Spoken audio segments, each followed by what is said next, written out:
please spread the word about my shows. I'm an independent creator and I would really appreciate it. I make K-pop guides, as well as I have exclusive interviews with songwriters, journalists, the artists themselves, best new music roundup episodes, artist-specific deep dive episodes, episodes about the history of K-pop. All sorts of content is covered. So to get your fill and support an independent creator, please check out 17 Carat K-Pop wherever you get your podcasts, and view an episode guide at howtostan.substack.com. Hello everybody! Welcome back to 17 Carat K-Pop.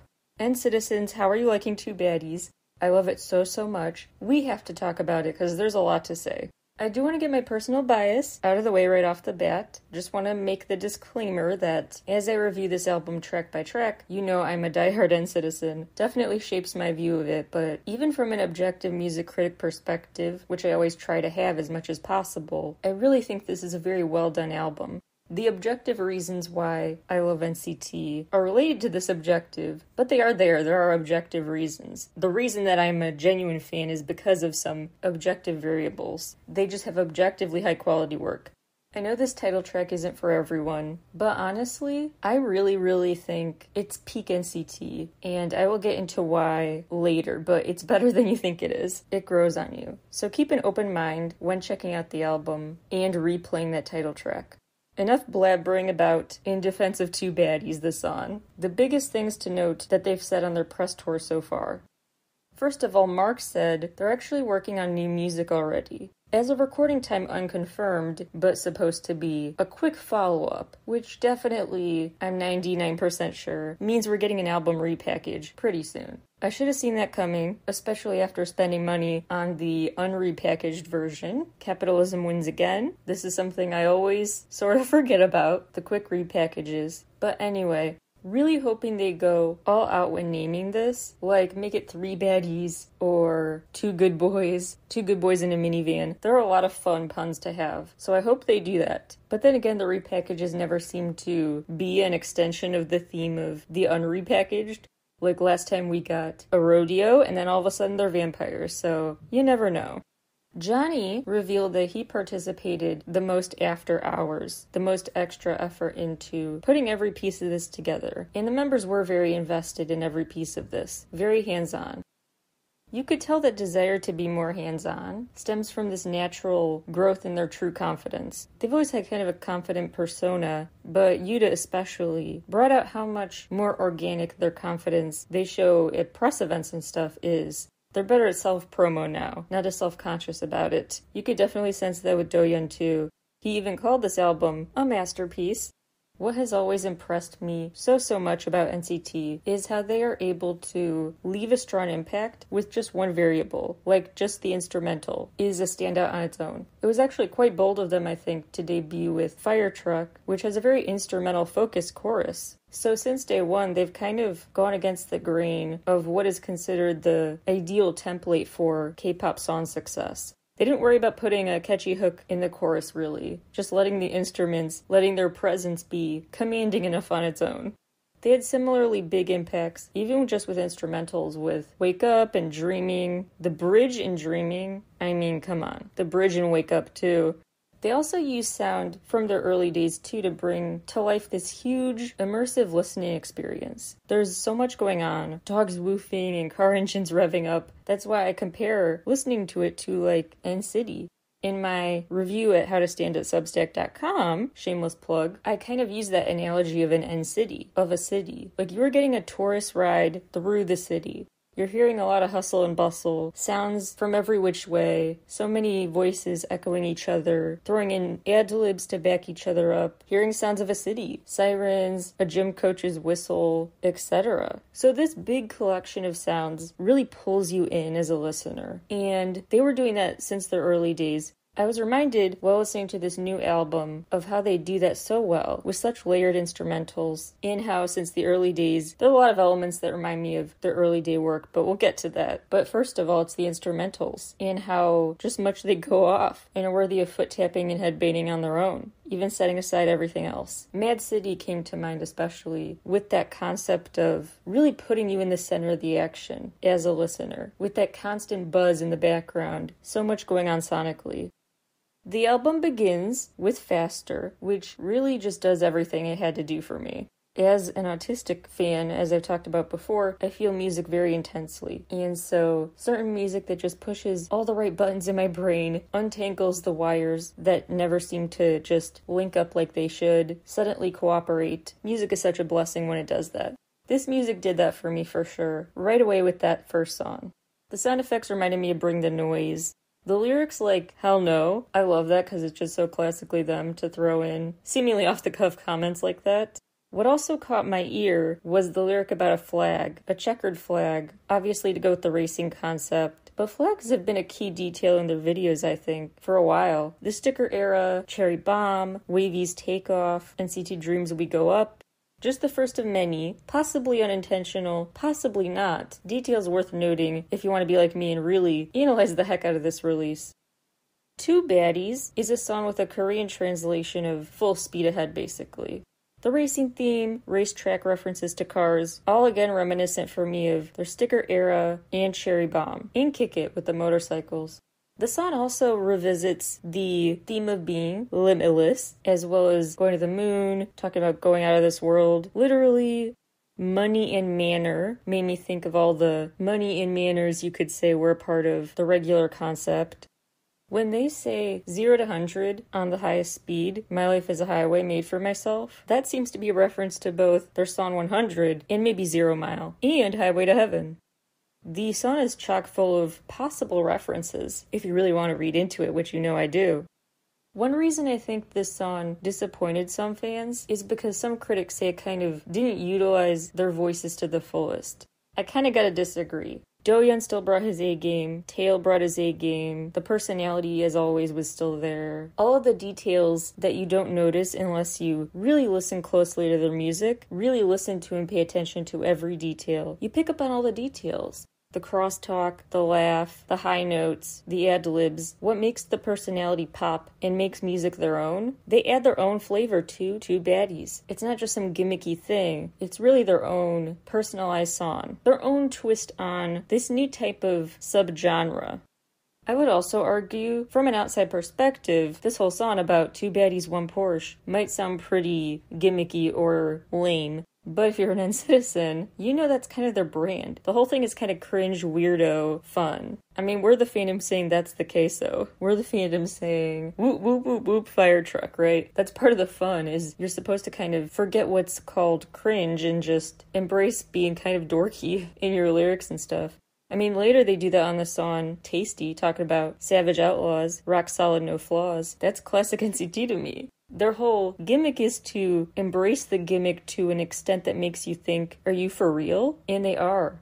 Just unflinchingly against the trends. Unflinchingly against following certain guidelines about what's cool or what's fitting in. Just so unapologetic from day one with Fire Truck. So to me, the song Two Baddies is so them. And so to say it's not really them or it's kind of a trend, I just don't agree with. I think it's still very much their kind of song, especially at the end with the twist. They always add twists you don't expect.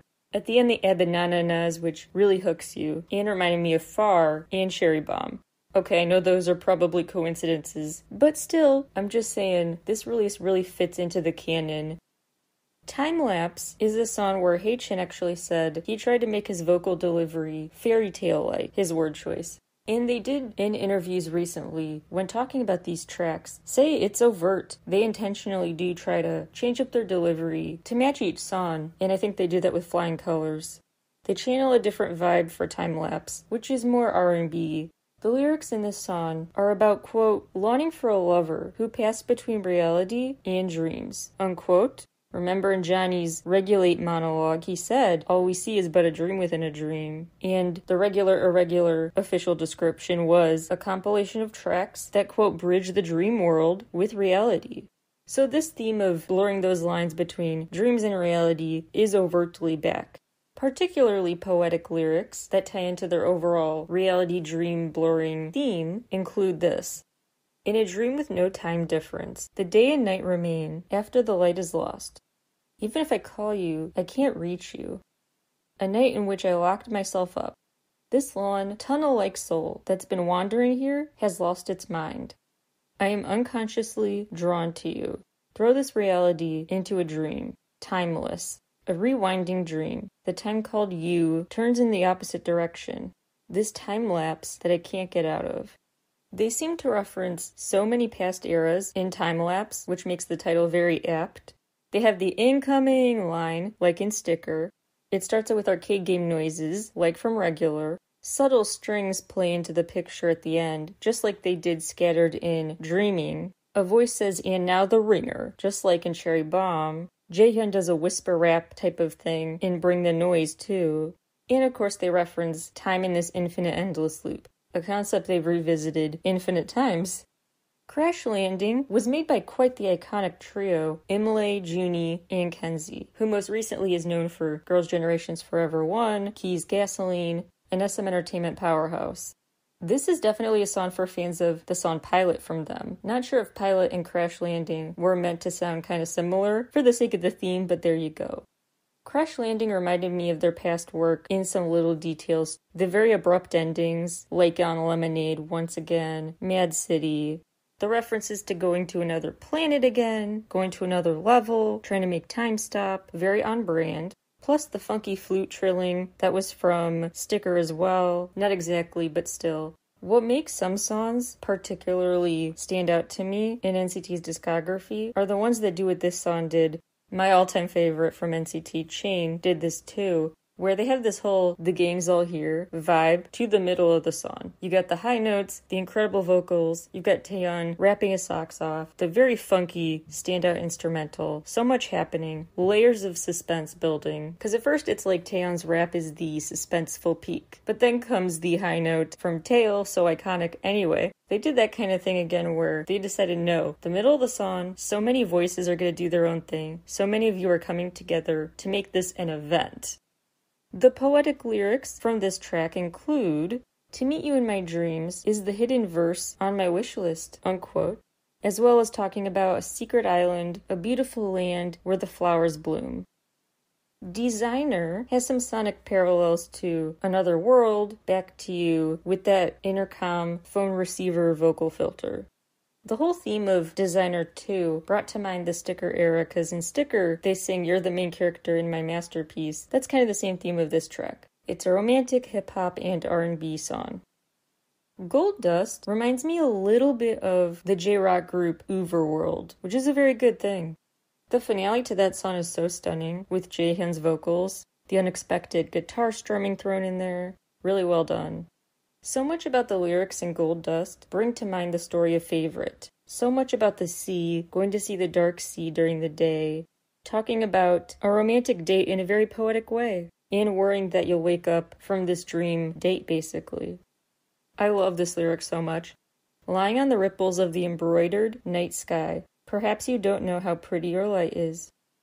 Black Clouds is slowly becoming my favorite, honestly. Really well done. I think that's the song that could win over the most non-K-pop listeners. It has the most crossover fan potential.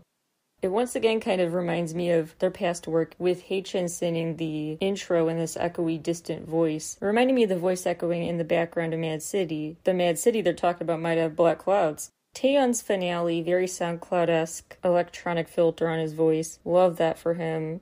The whole theme of this song is being caught in a downpour, literally and metaphorically, getting rained on your parade, and comparing your time as being in like a black and white movie, stuck in the past.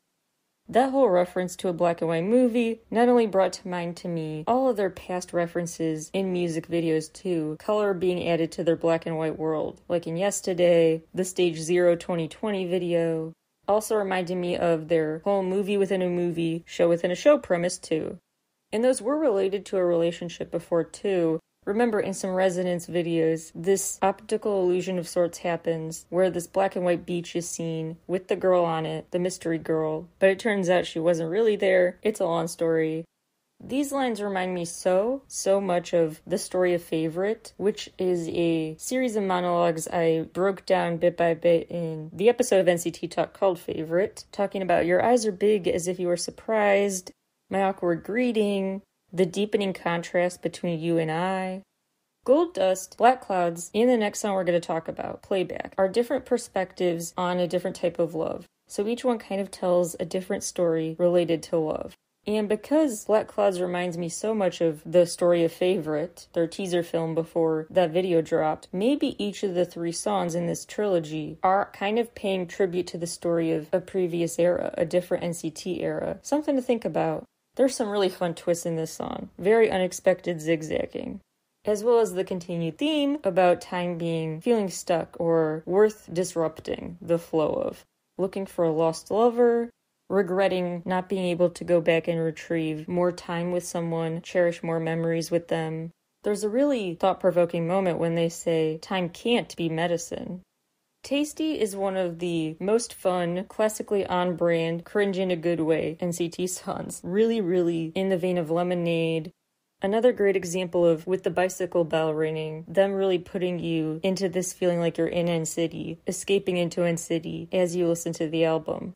There's also a little laugh that reminds me of the laugh in Another World. Also, on Limitless, there was that funky post-chorus EDM breakdown. There's a similar funky moment in the bridge here. Not similar sounding, but just similar format-wise. There are a lot of references, again, I think, to the Favorite era in their whole vampire concept.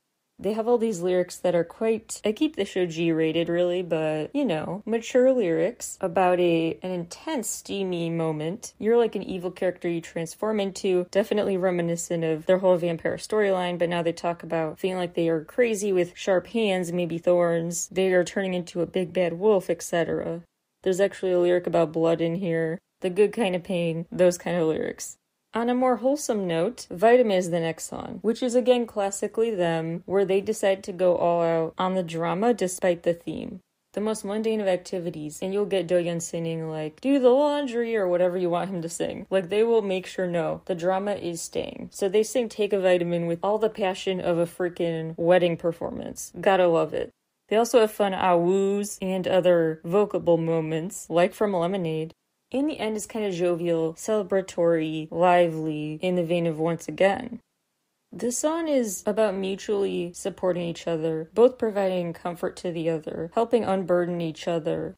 This theme about restoring your sense of hope and energy, they talked about in Sticker, Promise You, Superhuman, Right Now, B-sides and A-sides alike.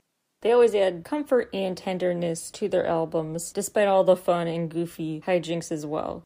Speaking of fun goofiness, the next song is called LOL. More engine revving, love that. Talking about smiling big, throwing your worries away when you laugh, it's the best medicine.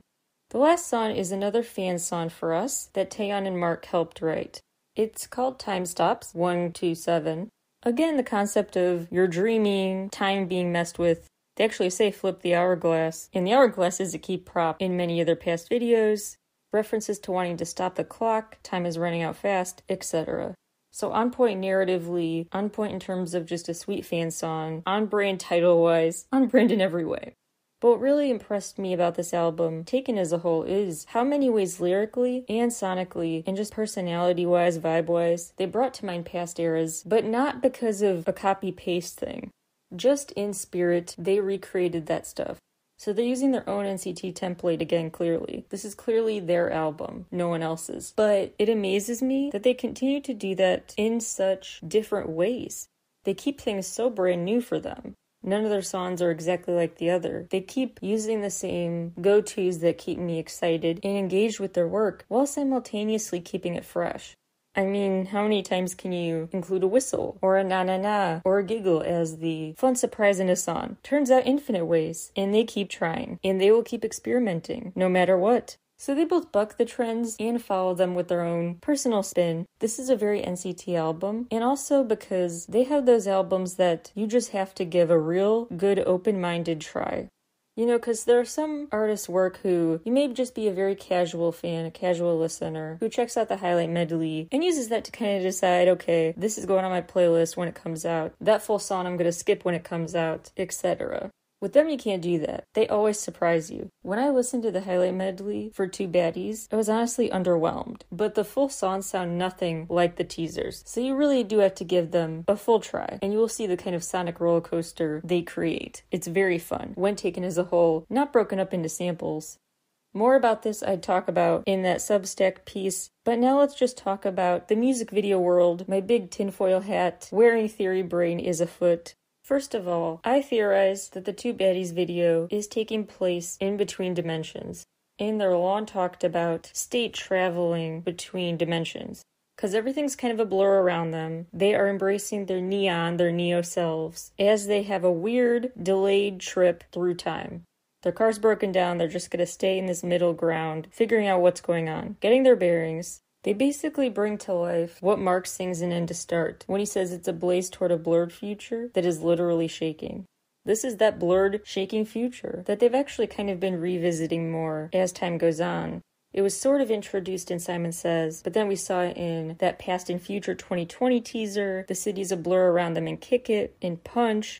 Now they are just in a scene that's blurrier, flying by as much as ever. So time is feeling ironically, as their music is all about. Time is flying by too fast and staying slow, staying paused, in this state of limbo. So I think the location overall is significant, as well as the fact the car that has appeared again and again in their work, is just hanging from a harness above them. Their trip is paused. I also find meaning in who drives the car in this video, Haechan and Doyeon. Doyeon in particular because he's really the one driving fast and outlandishly, like the one who's most likely to crash. He's the one also who, by doing so, seems to trigger a 2D animation to show up, this squiggle on the screen. He's blurring those lines between dimensions, the most overtly. And he's the one who was also kind of dimension hopping back in the Stage 3 2020 video, when he was in the clone of the car, listening to a clone of himself basically on the radio. I also noticed what seems like maybe just a cute random detail with that white teddy bear in his shirt pocket, but there was also a stuffed animal that Jungwoo carried in the sticker promo. So I don't know if there's a connection there, but I love calling out parallels when I see them. Lastly, Jungwoo and Jaehyun's black and white scene in that downpour. I just want to bring attention to it for the cinema of it all. Really stunning twist. And of course, there is some meaning there with the turn to black and white. I also find it interesting that the whole neon glow-in-the-dark outfit theme is kind of a split screen with other scenes in brightness, just like the split screen feel of the sticker promo video. Some symbolism that does not reappear, that I actually think is meaningful because it's not there, includes like the resonance rings, and they used to always hold these sticks of light, lightsaber type stuff. I think the reasons those staples are no longer there are because their characters in this story don't need them. They're in the higher dimension. They've gotten on the metaphorical train to Kwanya or whatever. So they don't need the superpower rings or whatever. They have the powers in them now. They've built up their strength to do this. If they reappear those symbols in the future, well, then I'm going to go back to saying, well, the chronology here is not supposed to be super clear, so that could be a flashback. In the past, I reiterated the favorite monologue, the story favorite short film script previously, but I thought it would be worth revisiting some passages of it, skipping around a bit, but these are the quotes, and I think the overall premises and themes are so relevant to the themes in the lyrics on the new album that I feel like these eras are most closely tied together, Favorite and Two Baddies. So here's what the story of Favorite said. You'll pick up on very quickly why it made me think of these new songs. My time is forever. Perhaps saying doesn't flow would have been more right. That's why I like everything that has a beginning and ending. In my dream, tomorrow appears. There's no big meaning. My everyday is repeating the same anyway. This story began when you suddenly appeared. It's raining a lot, like in my dream. I'm sorry, but I let myself be remembered by you. I woke up from my dream. After meeting you, I found myself waiting for tomorrow. We spend our time laughing. You smiled like a child. Then I told you the truth. I gathered up my courage to confess, but you didn't believe what I said. You said you also like going on trips. You said you especially like to see the colors of the sea. I finally told you about my identity, and you didn't do anything for a while. In my dream, I couldn't say it until the end, so I have no clue how you will react. The moment we looked at each other, we laughed out loud. I thought you were scared, yet you accepted me. I am thankful for that. The more we valued each other, the faster time passed, like a fast-forward button. It's rainy season soon. Should we see the sea? You're happy like a child. It seems that you're happy just by imagining it. The corners of my lips went up too, following you. I thought that you are similar to a fish, swimming freely in the vast world, unable to be captured, unable to stay. That's why I have no confidence to hear that you should live the same life as me. Will you be able to live a half-life in this free and endless time? I want you to sleep with the stars, have good dreams, and love the sea as you do. On my way back after driving you home, you weren't there, but the car was full of your presence. In the Story of Favorite short film, it is worth noting that there's a teddy bear windshield toy in the car. Made me think of that teddy bear Taeyeon has now, just saying. On the day where we promised to see the sea together, I found out through my dream that it won't rain that day. I embraced you tighter so that you won't disappear. Now our time flows together, and that's how I thought that everything would be okay. You no longer appear in my dream, but then you came to me. It's a scene that I didn't see in my dream. You laughed as if nothing happened. It's strange. What is? I feel like you'll disappear. We're together forever now. There's no way I'll disappear. Despite that, the nightmare continues. In my dream, you eventually left me, and even though I know it's a dream, I open my eyes out of pain. I close my eyes tightly. I know that this is all a dream, and I couldn't turn it back. While it's raining outside, I opened my eyes, and you weren't there. After you left, I continued dreaming. Perhaps I could have made you smile more. If I made you cry a little less, maybe I could have kept you by my side forever. No matter how hard I tried, nothing changed in the end. After you left, we stopped, but I continued to flow, and that drives me crazy. I go back and forth endlessly, into our terrible destiny that has been shattered. No matter how many times it is, it won't change. I can't help but to love and love you again. To go meet my sea that I can't see now, and to meet my you that I can't reach. These thoughts about a relationship really brought to mind to me the past and future monologue, talking about this unconscious sea, the sea of unconscious in your mind, and the conscious world and what expands limitlessly from the deep sea, this depth that is unknown and eternal of thought in your unconscious mind. And the parallel in the favorite era seemed to be them trying to take what can exist forever in their unconscious sea into the conscious world and realizing the limitations of that. This album does seem like, sonically and lyrically, it's a snapshot in time. It's packaging together their story so far, revisiting those themes, like the revisiting a photo book of memories. And as they do so, they remember things differently, maybe than ever before. This is why they have so many lyrics reflecting on memories, the passage of time, wanting to go to the sea, see the bottom of the sea, the flowing tomorrow, your time flowing at a different speed than your loved one. Dreams, the promises and perils of dreams, the rain, the downpour, it's all there again. So I think this album is meant to remind us that the story continues and is very related to Favorite.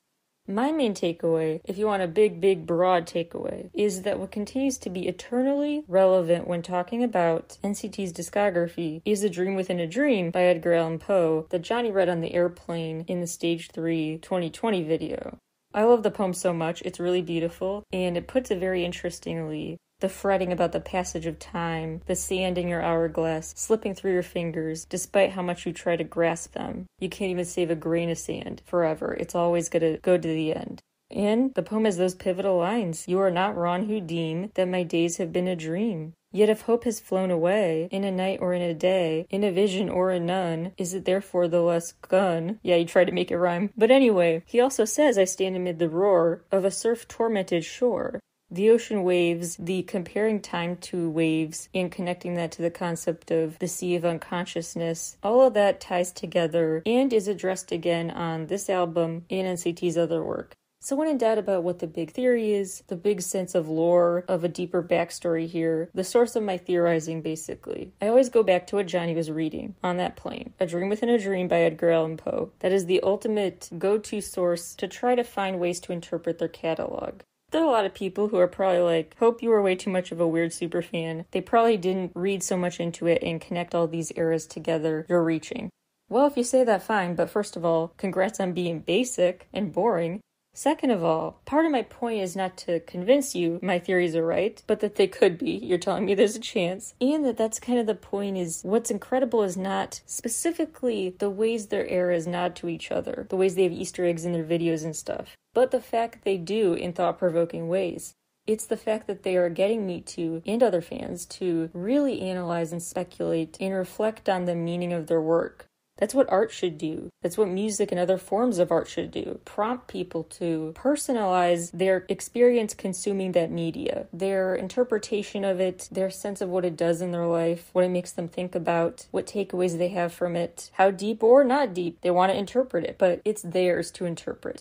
And that personalization, that passing along a gift to fans to read into as little or as much as they want, that is what I think they do so well. That's the mark of a true artist. That's why I love NCT in a nutshell. That wraps up today's installment of NCT Talk. Obviously, much more to say in future installments. Make sure to subscribe at howtostan.substack.com to never miss an NCT update. Thank you guys so much for tuning in today. I'll talk to you all again soon. Bye everybody, and thank you NCT for everything.